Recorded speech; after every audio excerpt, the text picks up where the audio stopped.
As Rangers fans, we know that a goaltender is the backbone of a hockey team. At Abundant Wealth Management, we are your financial backbone, offering financial planning, wealth management, tax planning, and estate planning services. To schedule your free consultation, head to www.abundant-wealth.com. That's www.abundant-wealth.com. Abundant Wealth Management. Live, plan, triumph.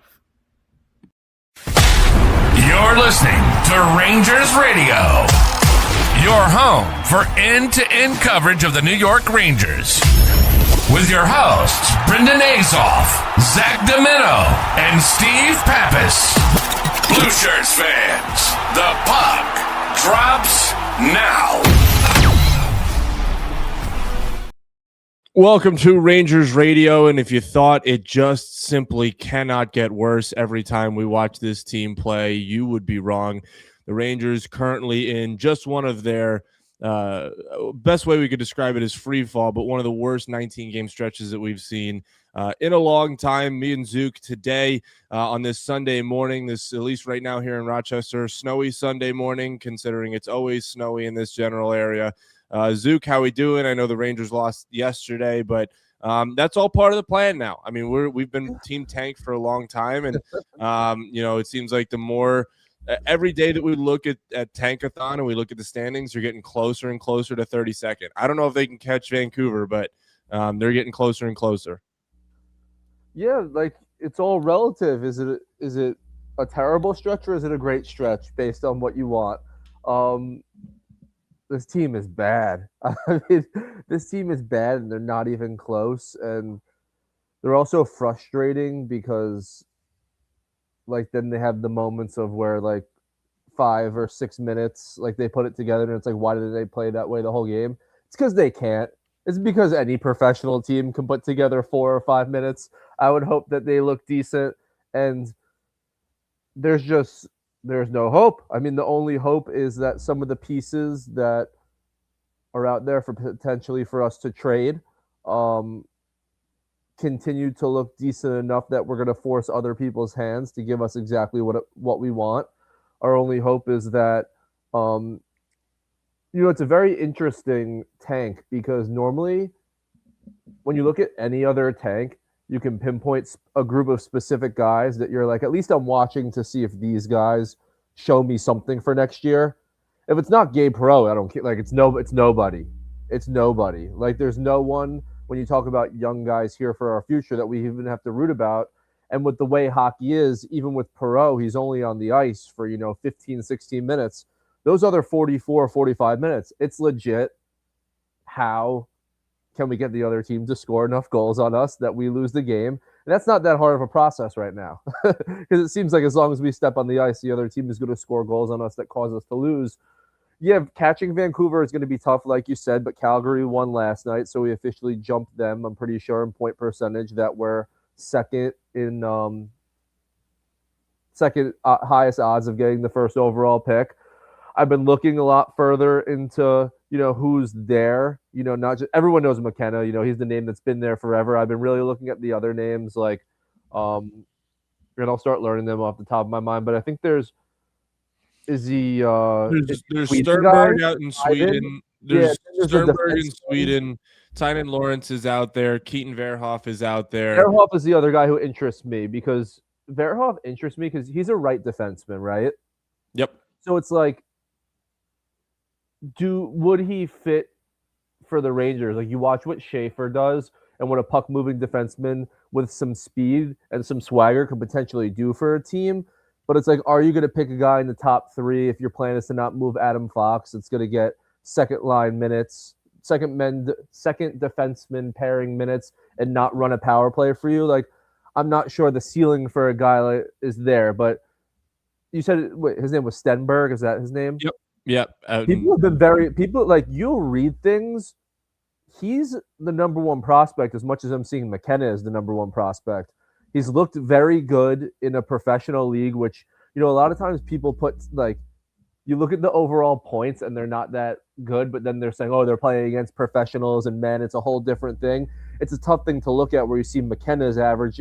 McKenna, people are saying, has had a down year before he came back from the World Juniors, but he's still averaging over a point a game. But people are like, you're playing kids in college, which may not even be the best amateur league in North America. So it's tough to compare, prospects in hockey because there's so many different leagues. And then you bring up Lawrence. I know you were the first person high on him, and then I saw mocks where he was like going 1, and then I've seen him closer around like the 5 to 7 range more recently. But that's where we sit. It's going to be looking into prospects. It's going to be what are we getting for the people that we get rid of: Panarin, Schneider, Trocheck, maybe a guy like Loff. I don't know what they're going to do with Cooley because he's really not that good. He's only on a bridge deal. And it's going to be, do we like the young guys that we get for them, plus the assets that we get for them? And the one guy you brought up in the group chat is Charlie Stramel. I mean, he was a guy that the Rangers were considering drafting at the time. He put on a show yesterday in a really, really cool hockey setting that I didn't even know it was happening until after I saw on social media, and I went to watch all the clips. What a cool atmosphere. I mean, my friend went to Penn State, and he said, like, it was all people were talking about. Like, they were really excited. McKenna scored a goal also in that game. So, I mean, these are the things that we have to talk about as Ranger fans right now, because what are we going to do? Talk about what they did to the Penguins? What are we going to do? Talk about what they did the game before? Like, they're so bad. They're so bad.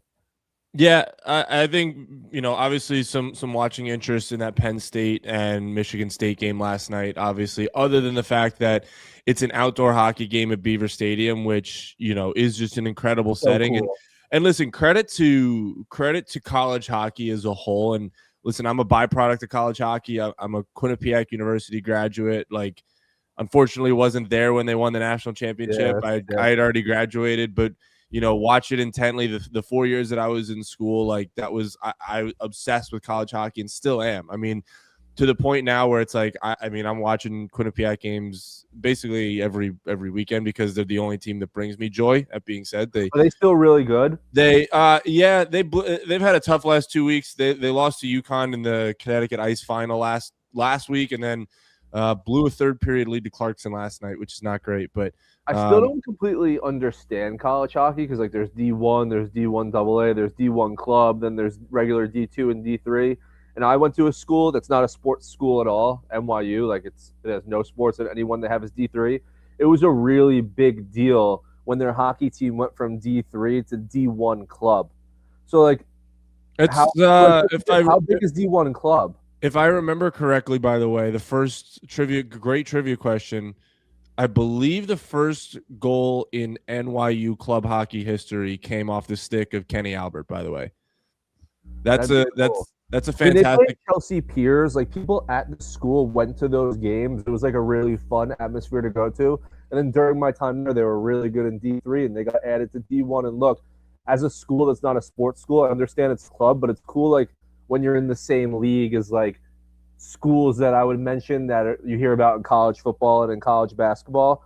But, I still, like, it's still way below D1, right? Yeah, I mean, there are some club teams that have that they can compete. I mean, I heard talk this week of Oklahoma State possibly joining D1, and Penn State was a club team at I think it was 15 years ago or something like that, and now they're at the highest level and they're competing, and they're able to, granted NIL is what it is, and they're able to go out and get McKenna, but that game had some watching interest as a Ranger fan, just with, I mean, not only McKenna, but Sean Barnhill is in there, the Rangers draft pick from this past year.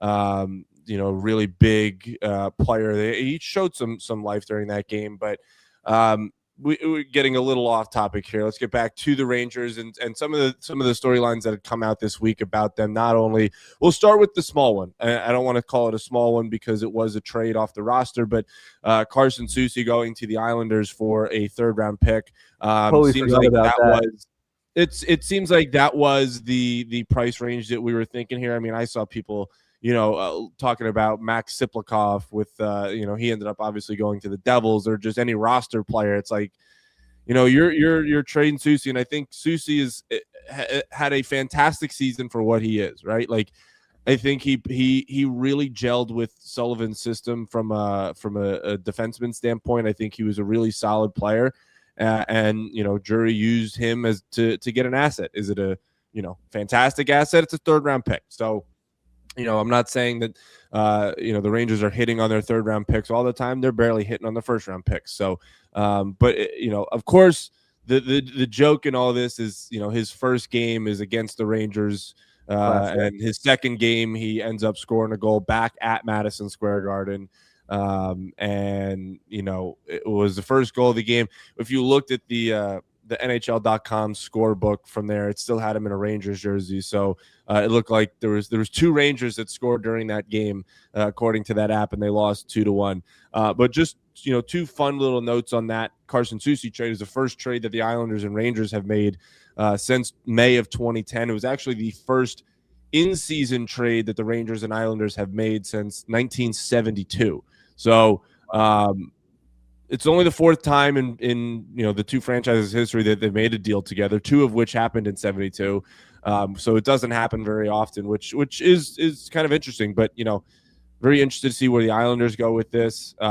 Schaefer's a piece of shit. I know Brendan loves him, but that kid's a fucking dork.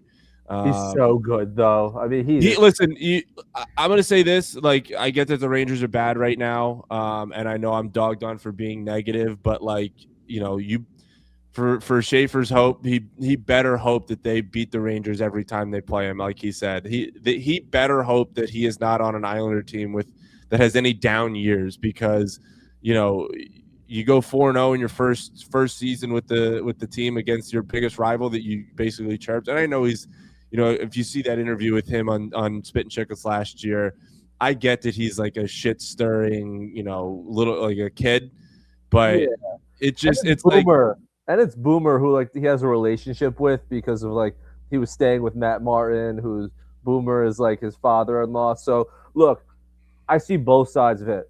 From the Rangers standpoint, I get exactly what you're saying. We're gonna jump on him as soon as the Rangers ever win a game against the Islanders. That's what we're gonna do. But from the other side of it, if he was on our team and we beat the Islanders 4 times and he was talking like this and played like this, we'd be like, man, listen, but my counter argument to that point is we did.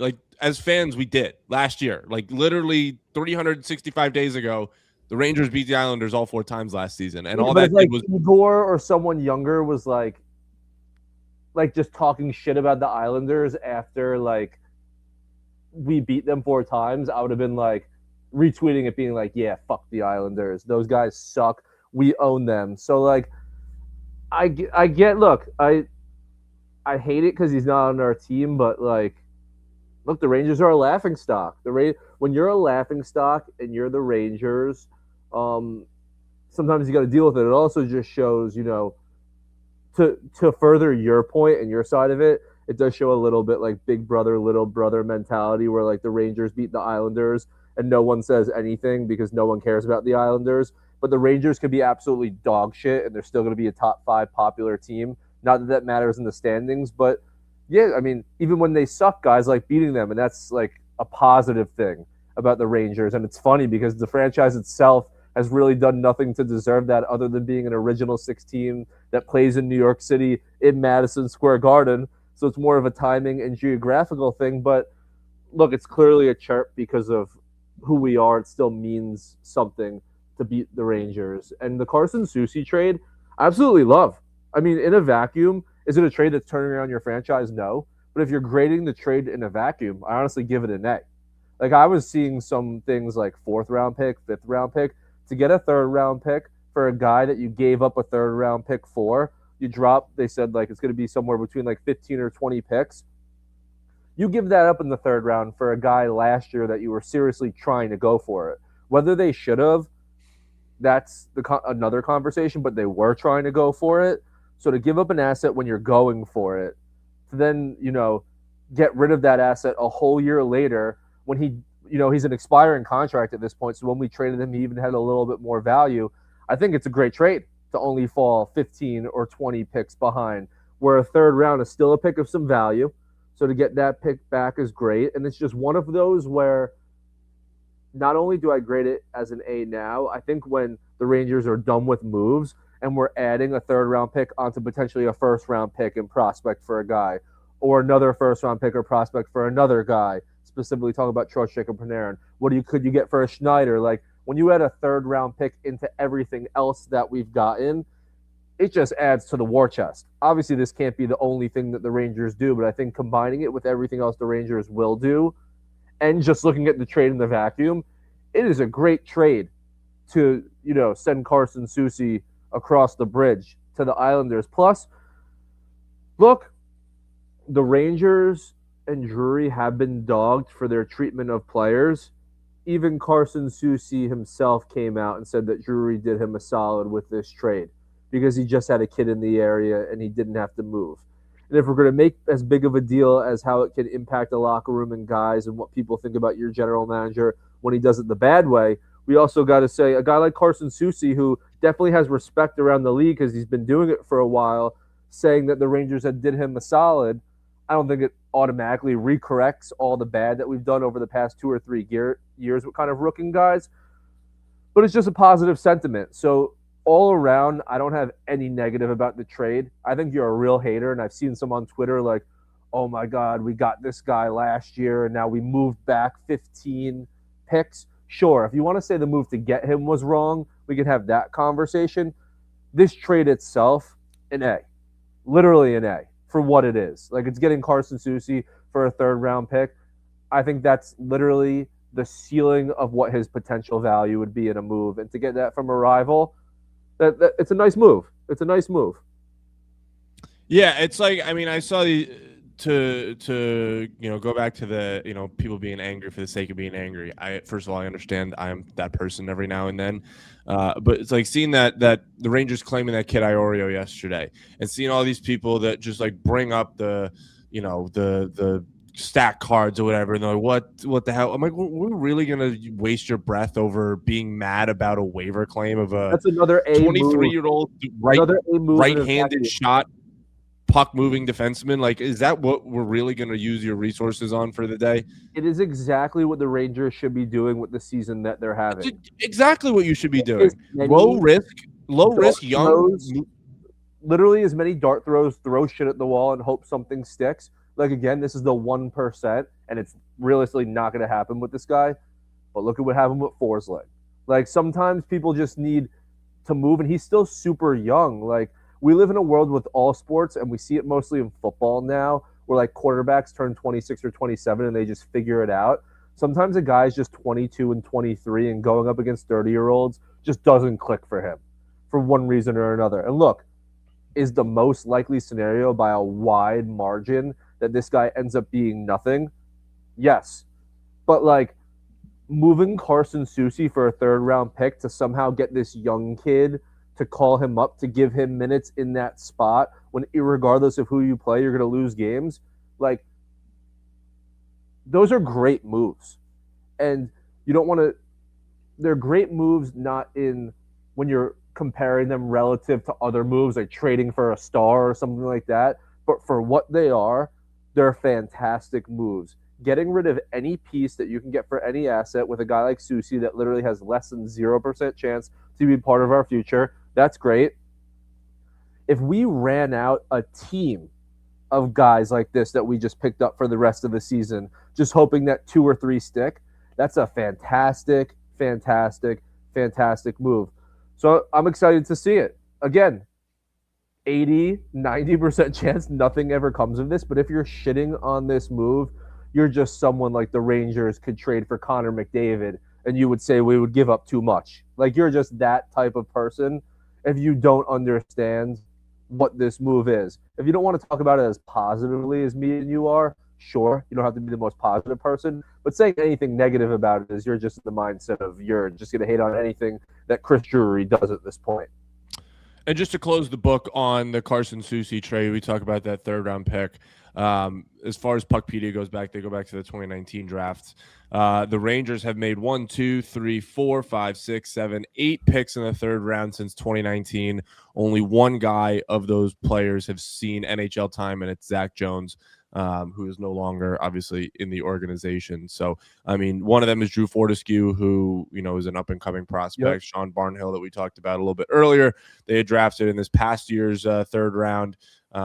And then Bryce McConnell-Barker, Artem Gonchar, Jaden Gruby, Ryder Korzak, and Oliver Tarnstrom, two of which are no longer playing in North America. So, listen, it's not like the third round pick is all that valuable, but it could. Like It could be. there is a hit on that. Exactly. And you look at it in like it doesn't have to be used. It could be used for so many different things, and it's just exciting to see that for a team that always is barren in picks. If the season was to end right now, we'd have 5 picks in the top 85, which is how it's structured right now, and that's even before we're moving more guys. You got to think we're going to end up with 6 or 7 picks in the top 85, potentially with some on the higher end. So this is going to turn on its head where this season sucks so bad.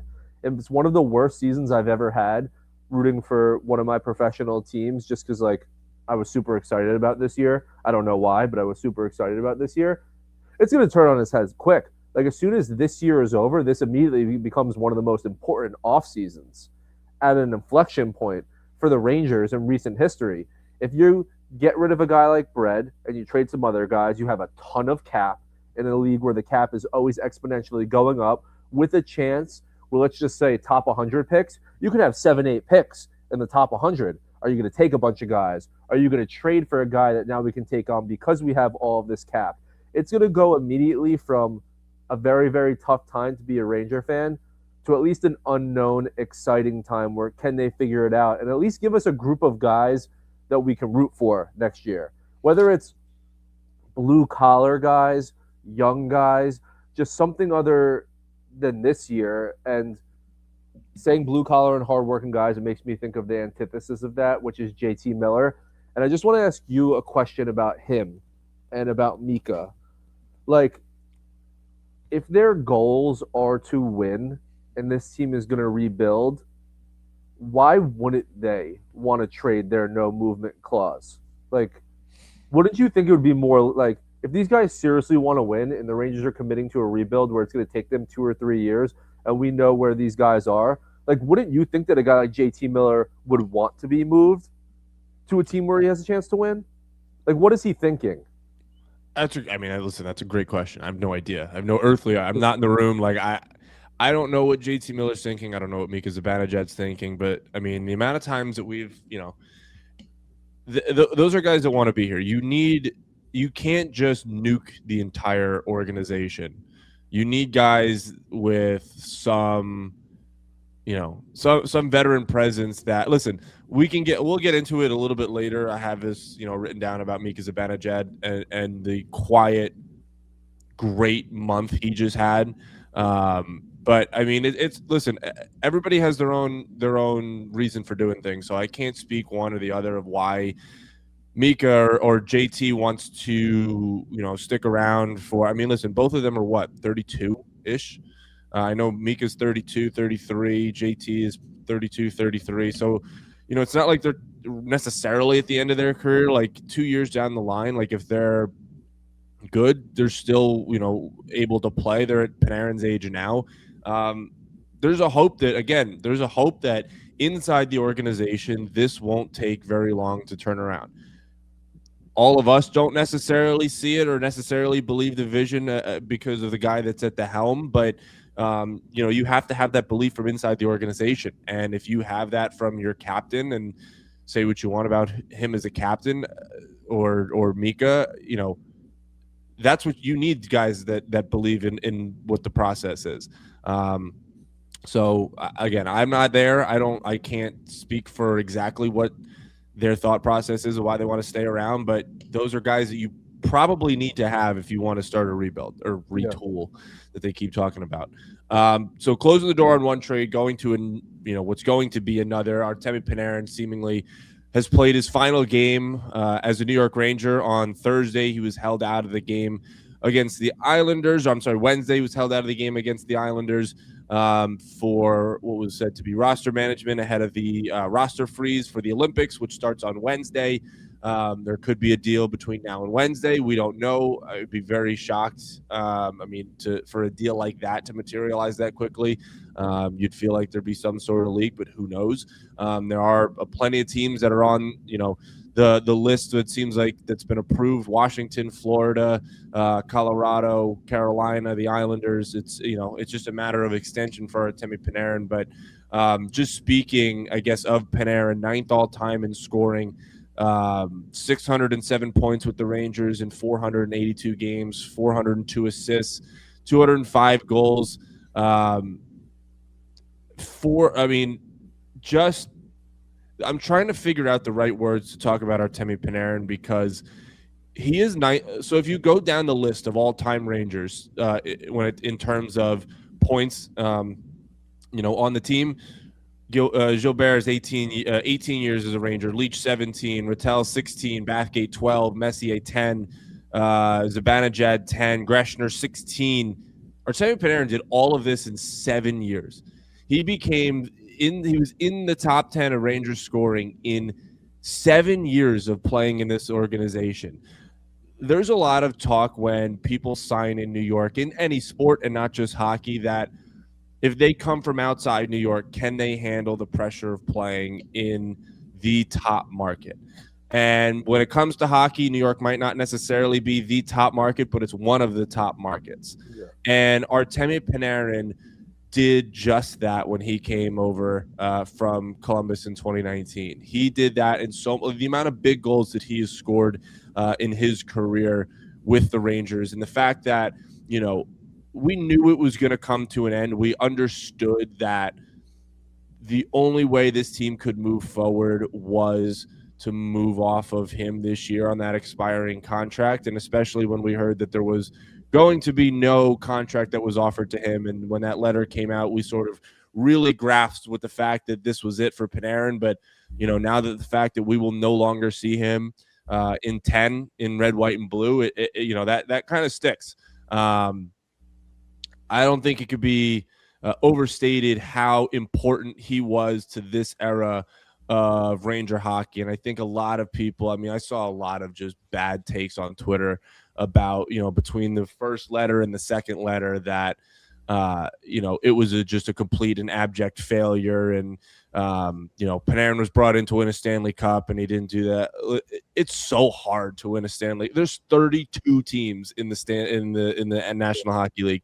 To be the one of 32 is with the talent that's in the league is so friggin' hard right now.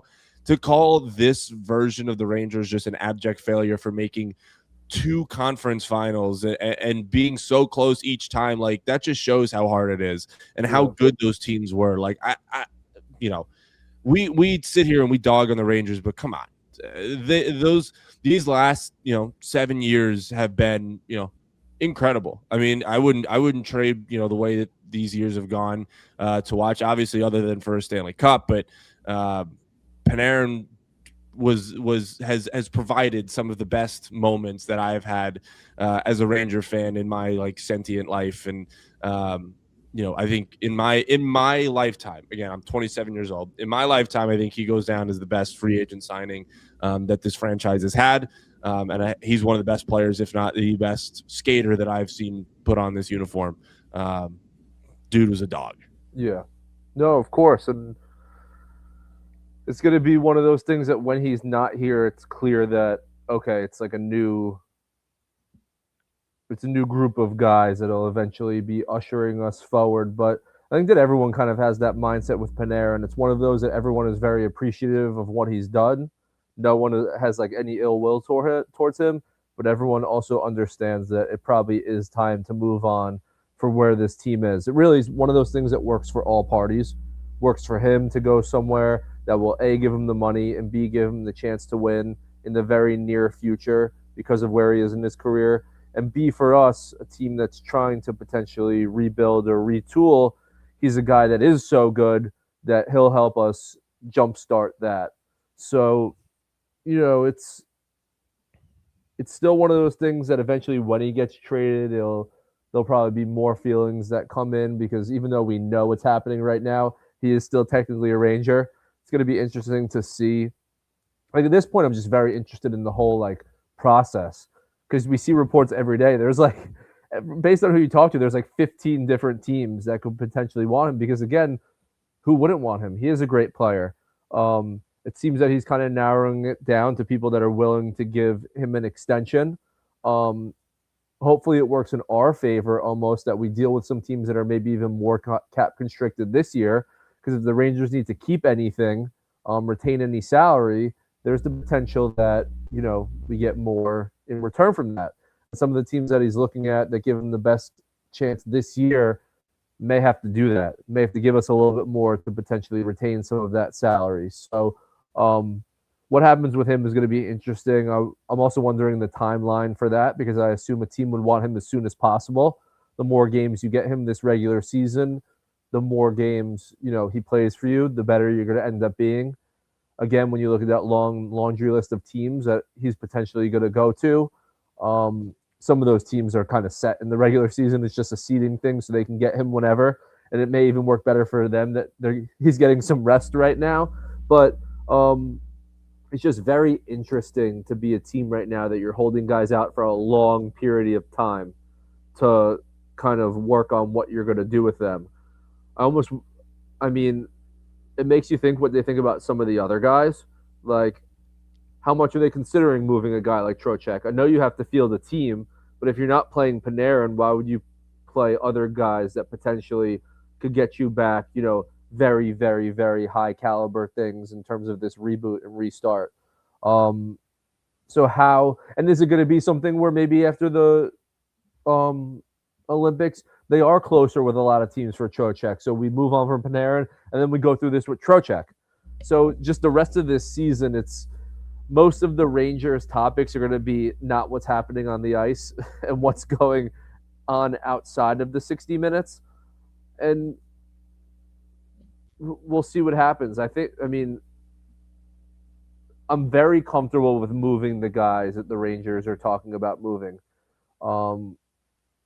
There's really nobody that's being talked about that I would be uncomfortable with moving. There's almost the other side of it where I wish they were talking more about moving Cooley, more about moving Schneider, more about moving Loft, because I would move any of those guys. The Loft one is an interesting one. What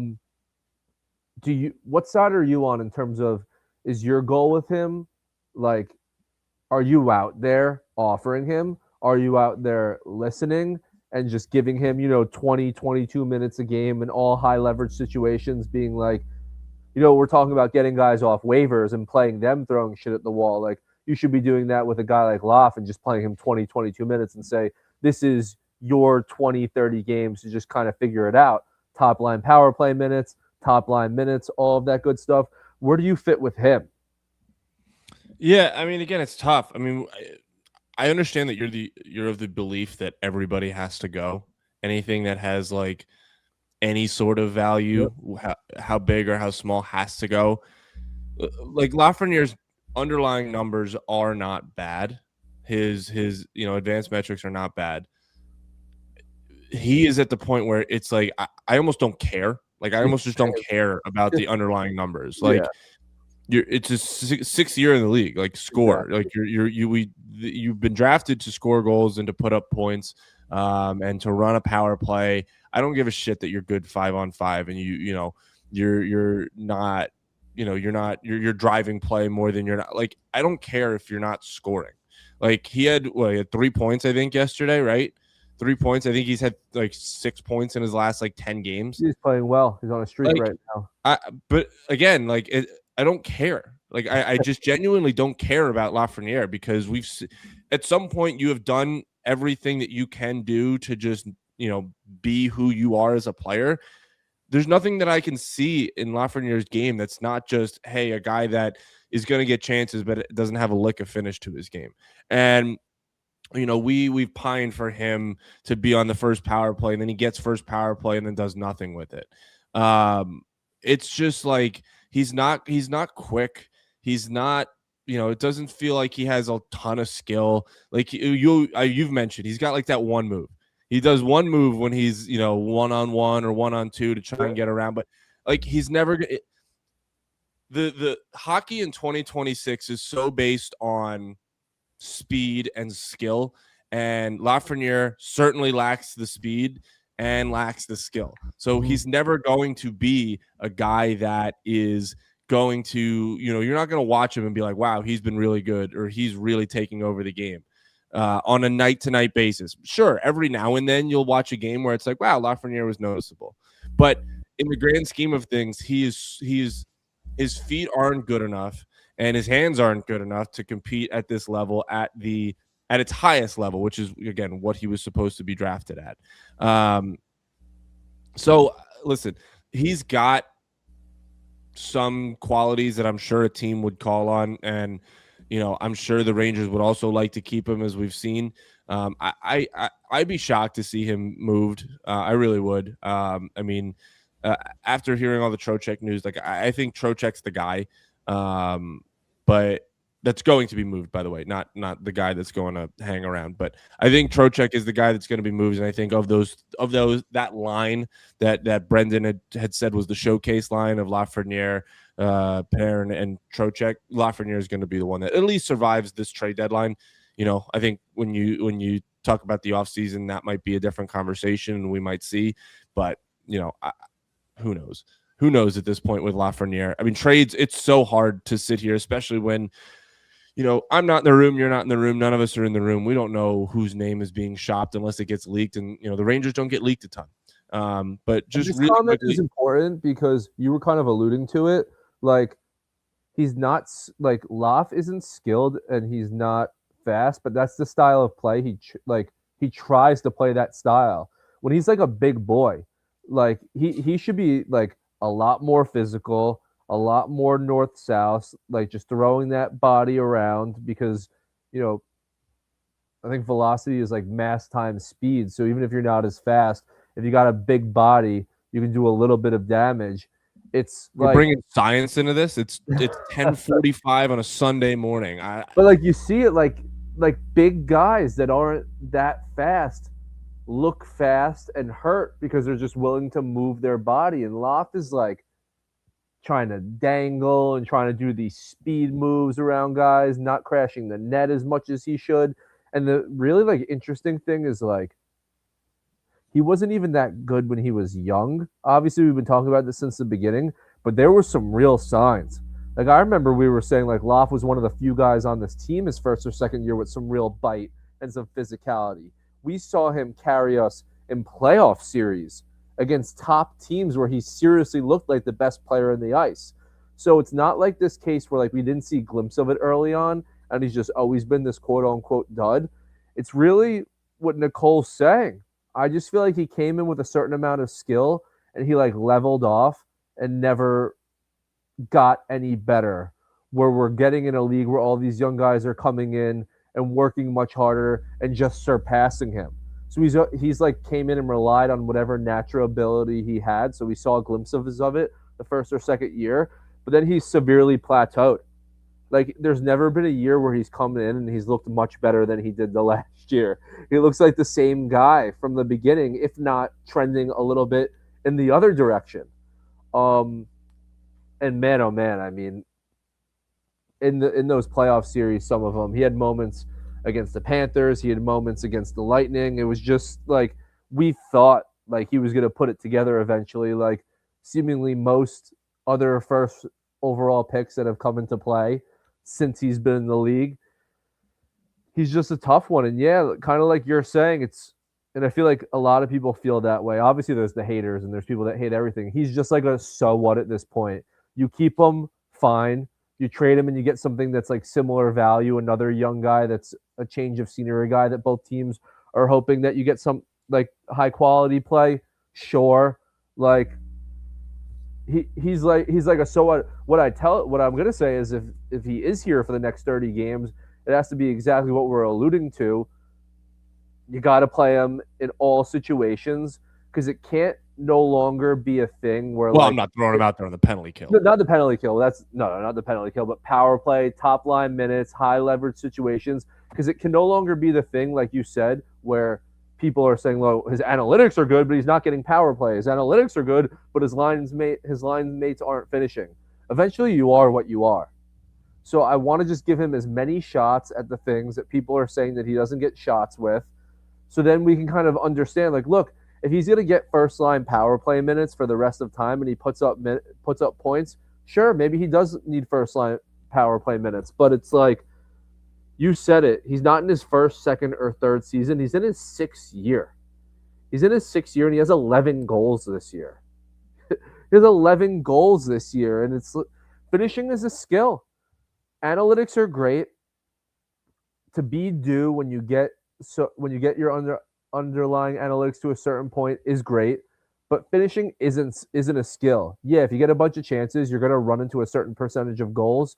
Yeah, but man, oh man, like does an expected goal for one guy that's zero point 0.5 lead to more goals that's of an expected goal that's 0.75 for another guy? Yeah, because that guy with less expected goal is just a better finisher. Like people aren't talking about that enough. Where the Rangers, in games they're getting high xG, especially at the beginning of the year, are just shooting the puck at the goalie's chest. So how much of an expected goal is that if that's your finishing ability? And he may just not have that. And on the other side of it, he's not the most creative guy. He's not the fastest guy. He doesn't have the most skill. So his ceiling in modern hockey may just be extremely capped. Where if he can get a little better, will that contract in a growing cap in 2 or 3 or 4 years look like an okay contract? Maybe. But I mean, he's definitely someone that if they call the Rangers, you're not hanging up, I would say.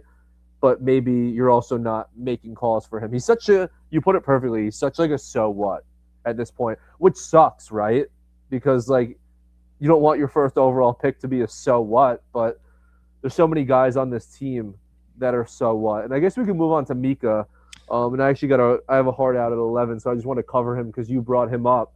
Yeah, maybe, I want and to phrase it this way: if you were to move him because of how good he's been, and he's I'm really not. Listen, I'm gonna stop you there. There's no chance Mika Zibanejad is moving from this team. I'm not saying that. I'm putting it in a way of like, I want to put it in a way of we give Mika and talk about how good he is. Like, how much would you get for a guy like that that's playing as good as he is? Like I'm not saying it as like we're gonna get that. I'm saying that as like that's another way that we can evaluate how good he is. When you were talking about what you're gonna get for a guy like Trocheck, seriously, what would a team give you for a guy that's playing like Mika's playing really, really good hockey right now? Is there a guy in this team that you wouldn't trade at the moment? It feels like every single guy. Any guy that's brought up, your thought is what can we get for him? You probably would have to give me like a lump sum to move Mika, and it would have to be like a crazy amount that to move him. I probably wouldn't move Fox, and I probably wouldn't move Igor. And I think that I'm on the other side. Like I think people like would move Igor. I probably wouldn't move either of those two. I think if we've learned anything over, the time since he's gotten hurt is 11.5 a lot, sure, but man, oh man, is that guy good? Like even when we think he's not playing good, he's playing good because this team is bad, and we're seeing it with a guy like Jonathan Quick who was playing decent before Igor got hurt, and he's not playing well himself. But like you put an average goaltender behind this team, this is where we're at. This is where we're at. So you want to penny pinch with me and say he's worth 10, say he's worth 9.5, say he's worth 10.5. Sure, maybe you win that argument with me.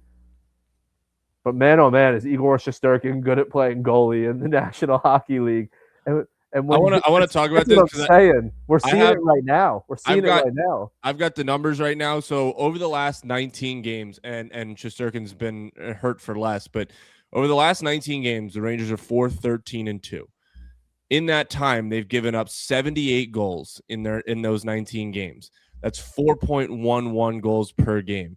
It is the most goals allowed in franchise history. Well, not the most goals allowed in franchise history. It is the most goals allowed during a 19-game span since the 2000-2001 season for the Rangers. Jonathan Quick, since taking over the starting job from Igor Shesterkin, obviously from that injury, is 1-6-1 with 0 regulation wins. He has an .826 save percentage. Like we're almost talking about a sub 800 save percentage. He's an .826 save percentage and a .456 goals per game. That's not average goaltending. That is unusable goaltending. And I've seen a lot of people, because I talked about it yesterday after the first goal, where, listen, the puck got tipped, but it got tipped right into his chest and it still went through him. he's giving up goals and is so far out of position. And I understand that he's 40, and I understand that he's not made for this workload. And I understand everything that you're going to tell me as the but actually of what I'm about to say. He cannot play National Hockey League goalie right now. He just can't do it. And I don't care what the Rangers throw out in front of him. I really do not care. There are teams that have, that are just as bad as the Rangers that are not giving up 5 goals a game, that are not giving up, that are not, you don't have to. The Rangers scored 5 yesterday and lost. Like, how many teams, we talked about the Rangers not scoring and then they score and then they don't, they can't stop the puck. You go out and you have to score 5 goals to even have a chance every night. It's demoralizing. You need to stop the puck. Spencer Martin is not very good either. Which brings us to Dylan Garand of what the hell why can't you bring him up? What's so wrong with him that you cannot bring him up and even see what the kid has? Or the kid from UConn that they got last year that we're sitting here of why are you going out and getting another goal? Somebody show me something between the pipes. I don't get it. And I get the team's not very good, but when your goaltender goes down, when your star goaltender goes down, somebody needs to grab the position by the lack of a better phrase, needs to grab it by the balls and show it that they have some sort of fight in them. Just Quick has the fight of don't go near my crease. I'll beat the shit out of you if you're near my crease, but it doesn't there's no fight in the net. Yeah. And I'm going to get shit for that. I know it. No, I mean, you're right. And this was my problem with Quick. And I was proven wrong because besides the recent stretch, he's been a pretty good Ranger, albeit in a backup role. But my problem with him is what we're seeing now is his style of play. And this is what was happening with before he became a Ranger, why his numbers were bad. His style of play is never going to age well. He's like a cat, all over the place, moving around. He's not going to find a good position. There needs to be a bungee cord tied to him. Exactly. He's not going to beat you by having good positioning. He was always going to beat you by being super athletic, making crazy saves, coming all the way out of the net and being in a bad position and still being able to save it. I think everyone can understand the fact that as you get older, having that style of play is almost the exact opposite of how an older athlete, especially goalie, should play. It's similar to a quarterback, right? As you get older, you win with more cerebral game. You're reading the defense. You know where to go with the ball before you snap it. That's what an older goalie has to be.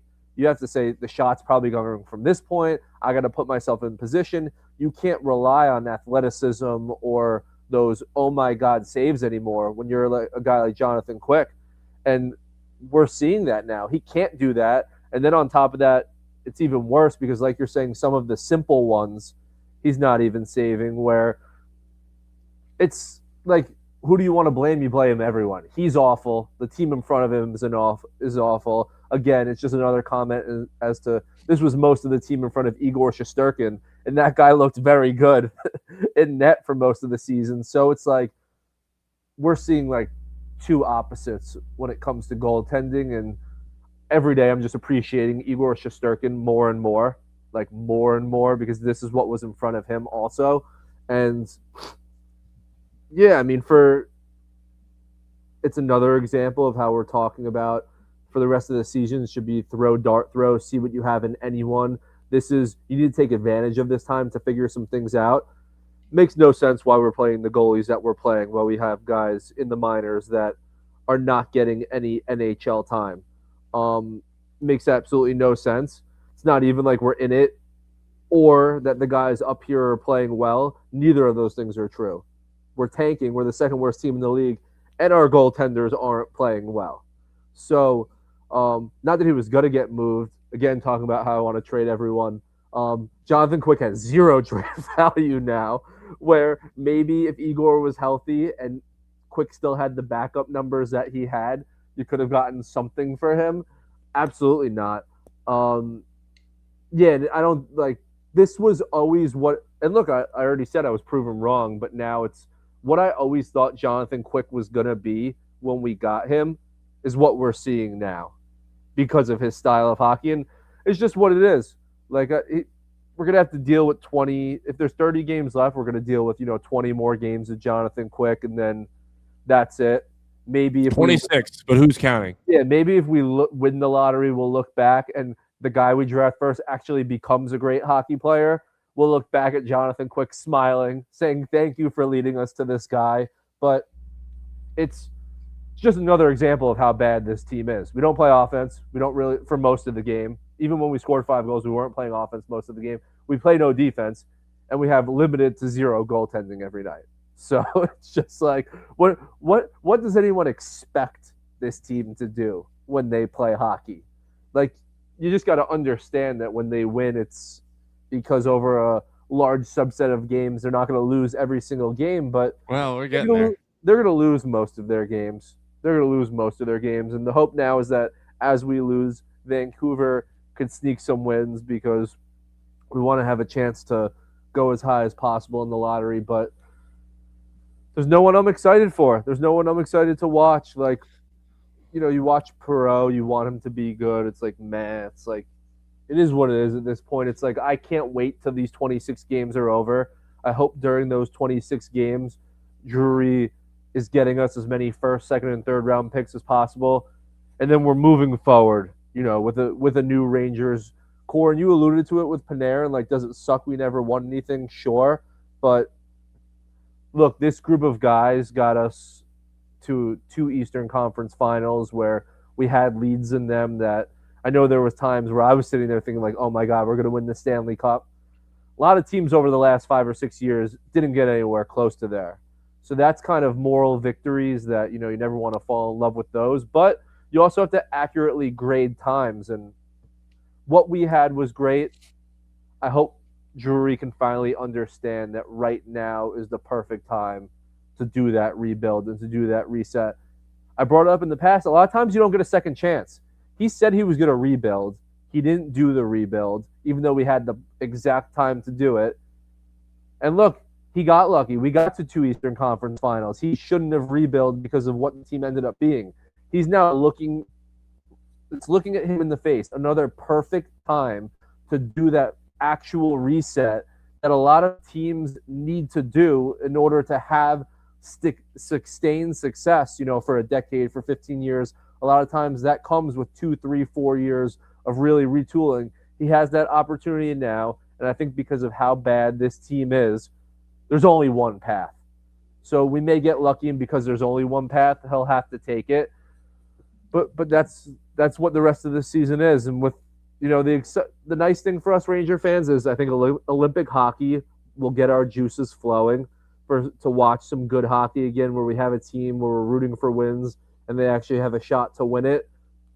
But besides that, like, I was with my friend yesterday and we were talking, and he's like, are you still excited to watch like Rangers games every night? And I'm like, no, I hate when they're on.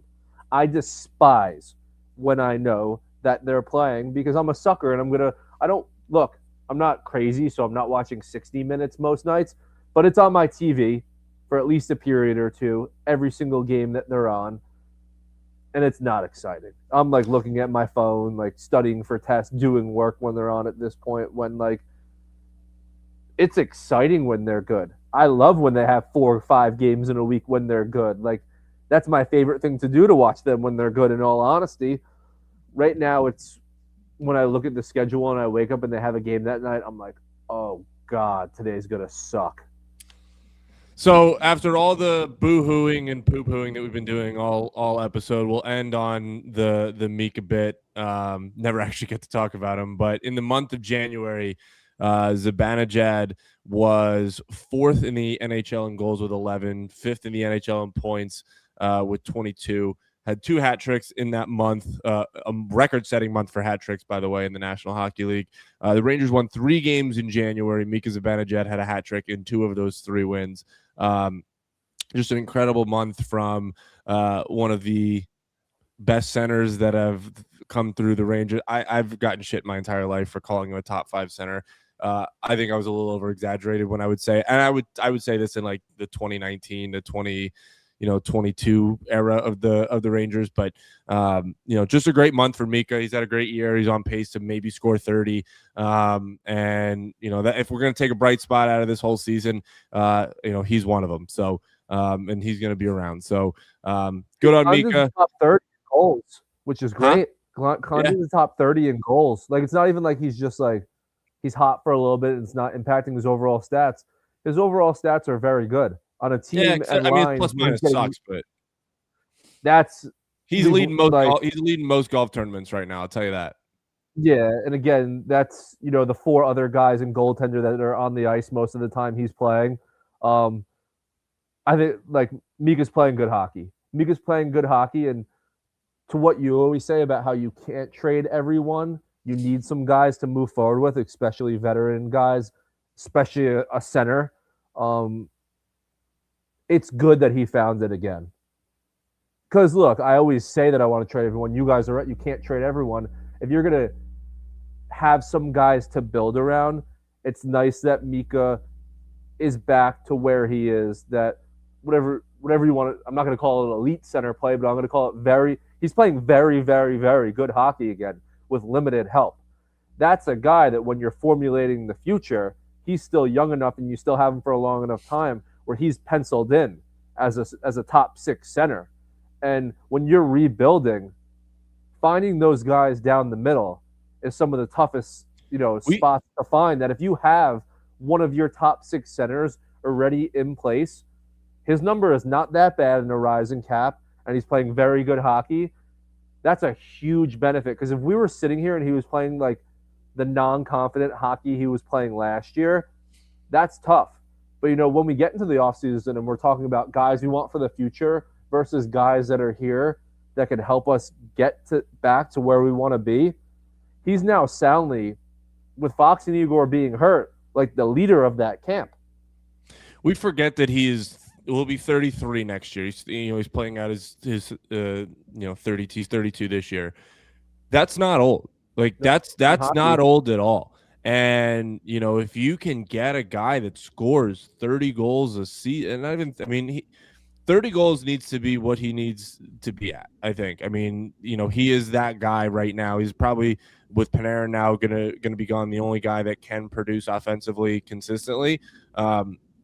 We haven't even hit March yet. The Mika March. They play so many games in March that Mika March might be he might score 20 goals in the month himself. But being able to take some sort of positive out of all this, it's just been so much fun to watch Mika play, and be able to see him play with confidence again and be able to play that style of hockey that made him so good during the 2018, 19, 20, 21 seasons, like that made him into this guy that I would sit here and go to bat for basically every night.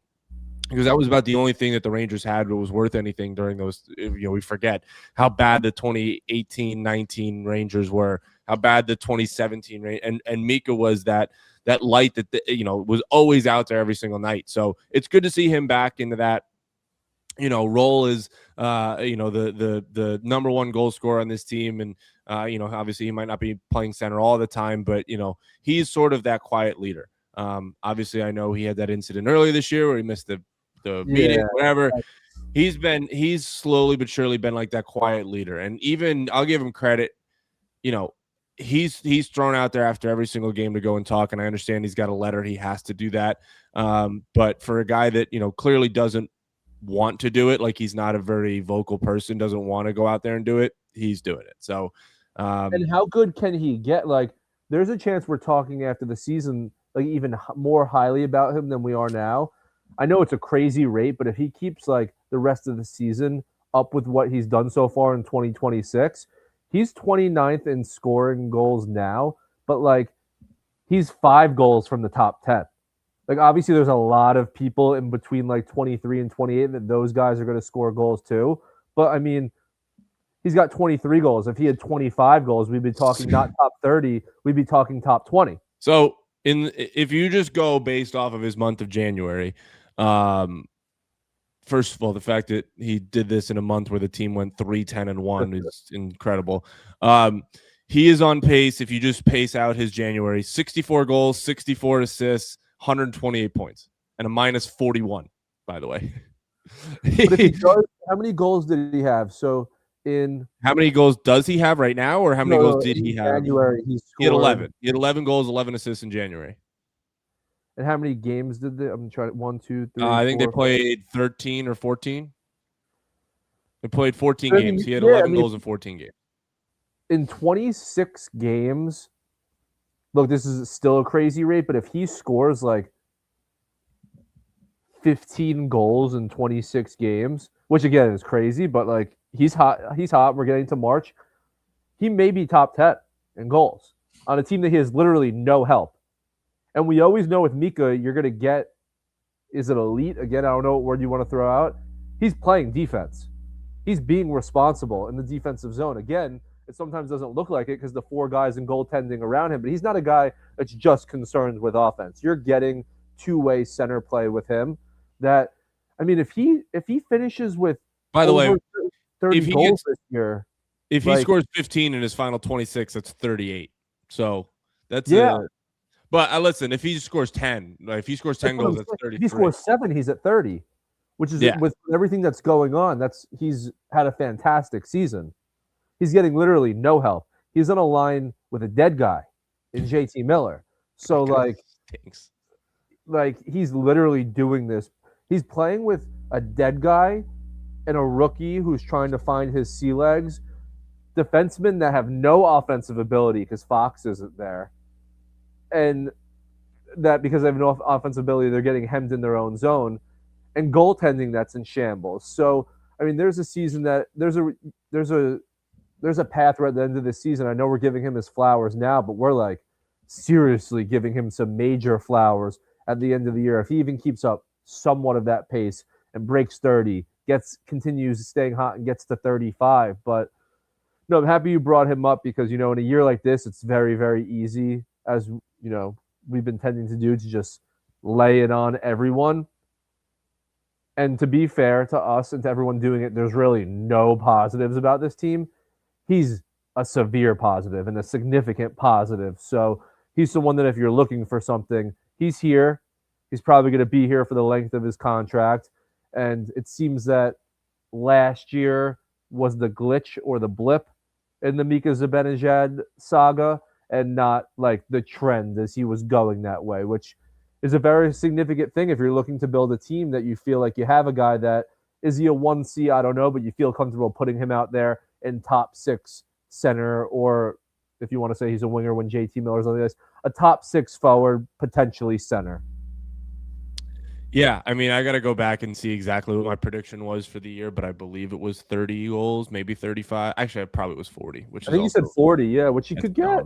He could. 40's dumb. That's why it was a hot take. But listen, if I say he could score 40 and he scores 35, I'll take it. I'll take it as like a 75% win.